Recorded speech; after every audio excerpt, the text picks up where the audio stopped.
Jesus wept. It's very, very sad. I'm so sorry, I can't even. Hetero and sad. I pray against any homosexuality. I was all alone. I'm just thinking about what's ahead and I'm mentally preparing myself. I can't even do this introduction, right?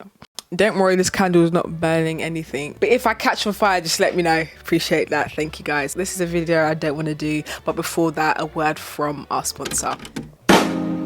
Myself. I'm gonna make some pride rings, which are coming out 1st of June. So stay tuned because it's for the gays and the allies. I'm gonna react. Hi, my name is Efe for those that are new. And if you don't know, I'm a lesbian and I used to be very straight and very religious. So I'm gonna react. I struggle to watch my videos now. Right, we're gonna start off easy. Should I just watch the videos now and just get it over with? No, I can't even do that to myself.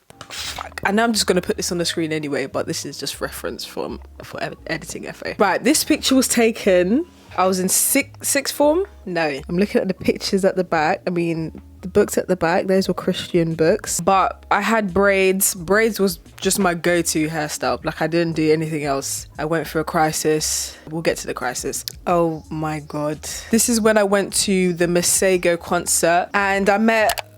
forgive me, but I've forgotten her name. Right, I might have to blur this picture out because I don't know if she wants to be in this. But yeah, went to a Masego concert. I was obsessed with Masego. I've recently admitted this to my friends, but there was this thing where I had no taste in men and I would find anybody attractive because I didn't really understand where my friends were coming from when they found a guy attractive. So I feel like I just overcompensated and just thought everybody was attractive. More time, the guys that I were attracted to had long hair and were a bit feminine. Right, anyway, this is when I had my afro out, my natural hair out. This is the crisis I was telling you about. There came a time where I was just like, I just don't want to be fake anymore. I just want to stop wearing makeup. I just want to stop I'm doing this voice because it's a coping mechanism. I just want to start wearing hair extensions and feeding the male gaze. Like, I want to stop feeding into the male gaze. And also, I can't even say this out loud because I'm going to cringe. But mainly because I was just like, I'm a child of God and God made me like this, so I should just embrace my natural self. That was pretty much everything that I did was very much dictated by the Bible and what I'd hear in church. So I was very much, I didn't have my own mind. Reading back my old diaries is very, very scary. It's very, very sad. Like, looking back, it makes so much sense. Like, I just would have hugged this girl. But I guess it was good for that. Like, I wanted to be a bit more natural, embrace myself and embrace my natural hair and all of that stuff. Side note, it's also crazy the attention I got with different hairstyles. Yeah. Anyway, I believe sixth form because I'm wearing my white turtleneck and I believe it was before school. I used to wear tights. I used to wear like really, really, really long skirts. I was I just didn't want any trouble to the extent that I would just overcompensate. I just wanted people to like me. I still have a bit of it now. Sorry, my words were all over the gaff. What I meant, I'd really want acceptance from like adults. And I didn't want any trouble from teachers or like anything. So I kind of just made myself conform as much as possible. So with the outfits that I wore, how I presented myself, I kind of wanted validation from adults and people to say, yeah, you're doing a great job. You're a proper conservative Christian lass. What a sound to be alive. But back then it was so severe. Also, I didn't want to put a foot wrong. My identity was pretty much warped in just trying to be good. Like, I had to be good all the time. Even if someone did me wrong, it was my Christian duty to turn the cheek and just take it. But it doesn't do well for your self-esteem and how you view yourself. If you always put your feelings lower than someone else's, in the long run, it doesn't really help you. But yeah, I'm paying the cost now. Oh, don't even get me started on the clothes that I used to wear. My aesthetic was very much Tumblr babe in the winter, very much vintage, very much semi-homeless, Shoreditch babe vibe. But I just wanted to be alternative. Oh. This video is still up. This is my 18th birthday thumbnail. Oh, but my 18th birthday was when things started shaking up in my brain. I started thinking. Throughout the years, I would have stages of doubt about my sexuality, but I would just push it under the rug because I'm a Christian. Even if I do like girls, just don't act on it and I'll be single for the rest of my life. I literally said that all the time. I don't care, I'll be single for the rest of my life, because I was that disgusted to be out or like confess any sort of attraction to girls. So yeah, back then I was pretty much like, just sweep it under the rug, babe. Like, just don't even think about it, or this thought isn't from you. And the thing is, I know people from my past that are religious are going to be watching this, the non-progressive ones, and they're going to be like, well, that's true, that's the Holy Spirit talking to you. So it's like, I can't even express it to the people, some people around me, because it's like very invalidating. And sometimes I find it hard to talk about because I'm just thinking about all the people that will invalidate it. It just irritates me. But I used to be that sort of person. Like, there's always an answer. I always had an answer, even though the answer was just BS. I always used to have an answer. Look how empty my room was. I would think I was going through a minimalist stage. Look how empty. I kind of wish it was empty like this now. I feel like my creativity and my personality is coming out. Wow.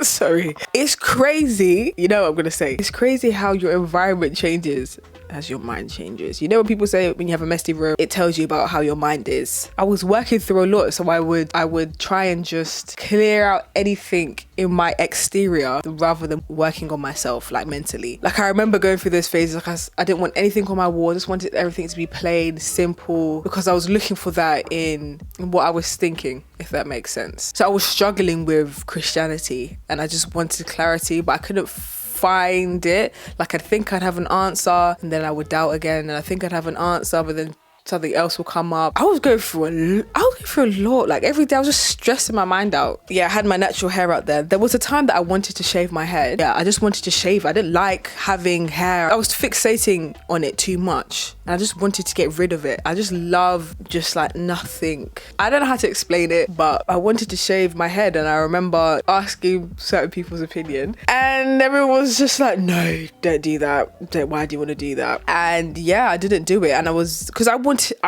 before I would do anything and before I'd like wear anything, I like double check if it's trendy or if other people are wearing it. Like, I don't think I would have been able to. I would have outbursts where I'm like, fuck it, I'll just do what I want. But then other times I'm just like, I just want to conform because it's just easier, because I don't want to be in constant battle with myself and feeling self-conscious. Like, I just wasn't ready to step out and be a bold babe. But then there came a time where I was, and I wish I did it sooner. But you know, slow and steady. Oh yeah, I used to take really dramatic pictures. I mean, what's changed? What's actually changed? But yeah, I loved it. I've always been a creative little bean, mate. Always.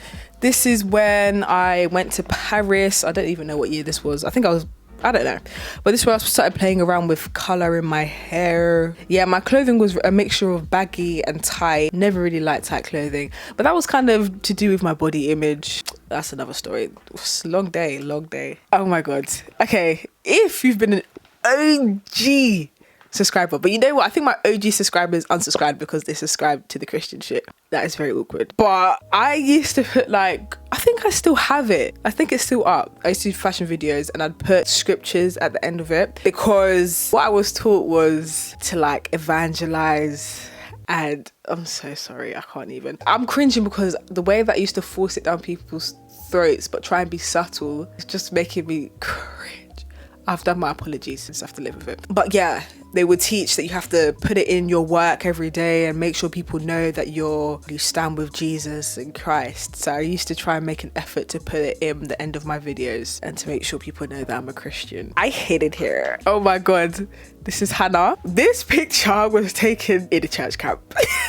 I call it, it was a church camp, a church retreat. We weren't camping. I think it was a boarding school. Yeah, it was a boarding school. But yeah, that was taken there. Yeah, my style back then, like I said, very turtleneck vibes. But this place holds so much weight to how my mind shifted. I know my parents sent me there for me to be closer to God. And I mean, don't get me wrong, I was for like the first 2 years that I went. How many times did I go? 3 times maybe? This is going to be a long video. I think I'm going to have to make like a part 2. So this place was like a church retreat. It was a whole day event in the morning. I don't even remember now half the things we used to do, like praise and worship, prayer circles, quiet time where you just read the Bible and pray to God. But we played a lot of games. It was fun. It was actually quite fun. But they were very like young there. This place changed the way I thought, because the people that I met were asking me questions. I mean, we're struggling as well with what they were being taught and the whole idea of God and the Bible, and I was ready to defend it, but they would ask such good questions. My type of personality is I kind of like being wrong,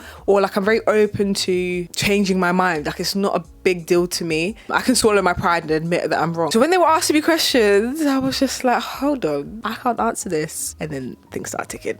Right, next. This is a picture. I was probably going to my Thursday fellowship group. Let me tell you about a time that I went there. So there was this day that we were like, nah, we're just gonna pray. And we prayed for like 2 hours. Jesus wept. My throat. But anyway, so the main guy was praying. And I just remember him saying, I pray against any homosexuality. I said, that's not me. My body had a visceral reaction, but back then I was just like, I'm straight. I literally have a boyfriend, yada yada yada. It doesn't affect me. But subconscious FA was screaming. No, subconscious FA was laughing at the state I was in. Right, I'm just gonna flip through these. This jumper I still have, and it was gifted to me by my ex-boyfriend. We're still on good terms. Like, we're actually fine. I think I look good, you know. I don't think I look bad. Right, this picture, I remember I broke up with my ex at the time because I was just struggling. Like, I felt bad. I felt bad. Like, I feel like I was trying to convince myself, like, no, I am straight. Like, I'm straight. So I do have feelings towards this person. Like, I was really holding on. But then I broke up and I was really sad. I just didn't want my reality to be true. Like, what I felt to be true. That was a shitty time. Hetero and sad. But my eyeliner was still on fleek. Natural hair. And the thing was, I had a crush on this girl, and I told him. But back then I was just like, I think I'm bisexual. Oh, he was the first person I told that I was bisexual. Him and my sister. I think I told them pretty much the same week. God, I was going through it, guys. I've been recording for 24 minutes. Oh, there's some good ones, and I just want to go more into depth about it. And I still need to do the videos. Right, I'm going to keep this one short and stick around for part 2 if you wanna. Yeah, that's it for part 1. I didn't think I was going to make a part 2, but I'm going to make a part 2. Thank you so much for watching. Support my ring page if you like these type of rings. Follow the Insta because because of Pride English. Because the Pride collection is coming your way. Yeah. If you've watched this far, you know the deal. You know the deal already. I'm gonna suggest a song. Guys, I've been watching Below Deck, so I actually have nothing else to recommend you but Below Deck. And if you've got BBC iPlayer, there's a show called I Can See Your Voice. Sick show. But songs to recommend, Easy by Sun Lux. I literally just found it the other day. Enjoy that. Right, this video is the replacement for my vlog. If you saw my little message on the community tab, this week has been abysmal mood-wise. Not when I'm hanging out with my friends, fantastic, but I was going through. I'm back to work. That's the issue. I hate capitalism. I hate capitalism. I don't want to work. It's fine. I'm going to get used to it. It's because I've been out of work for a year. Telling me what to do. Telling me when I can pee. Telling me when I can eat. I hate it here. It's fine. We're going to get through it. Money I make. That's it. That's me. Bottom just bring up and tainted. Say bottom with luck or it's dangerous. Losing my feelings are ancient. God, I think believe me, I say this. More I love you like mothers and babies.